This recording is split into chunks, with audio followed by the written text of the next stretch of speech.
Mis-17 ta' Mejju pajjiżna se jidħol fit-tielet fażi ta' rilaxxar ta' restrizzjonijiet fid-djar tal-anzjani marbuta mal-imxija tal-COVID-19.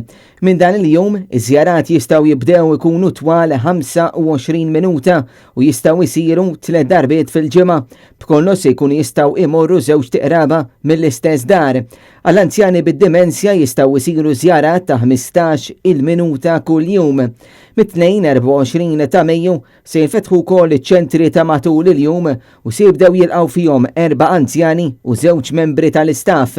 Minn dan il-jum ukoll se jibdew ikunu organizzati l-ħarġiet għal residenti ta' djar tal-anzjani.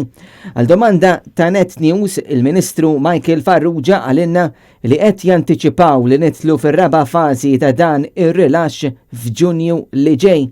Malli tkun ħanna f'Ġunju, tkun qed immorru lejn ir-raba' fażi. Intant, Net News saqsa wkoll dwar is-sitwazzjoni kurrenti tal-carers f'pajjiżna bil-Gvern għadu ma ħabbar l-ebda aġġornamenti fuq meta se jiltaqa' mal-carers u jsolvi l-inġustizzji li qed isofru.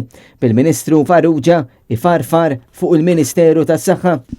Jiena informat illi jekk ikun hemm diskussjoni ikun qegħdin isiru bejn id-Dipartiment tas-Saħħa u r-rappreżentanti tal-carers fejn hemmhekk jekk kien hemm diskussjoni tisiru f'dak il-livell. Huwa tefa' ir-responsabilità fuq il-Union li qed tirrappreżenta lil dawn il-ħaddiema.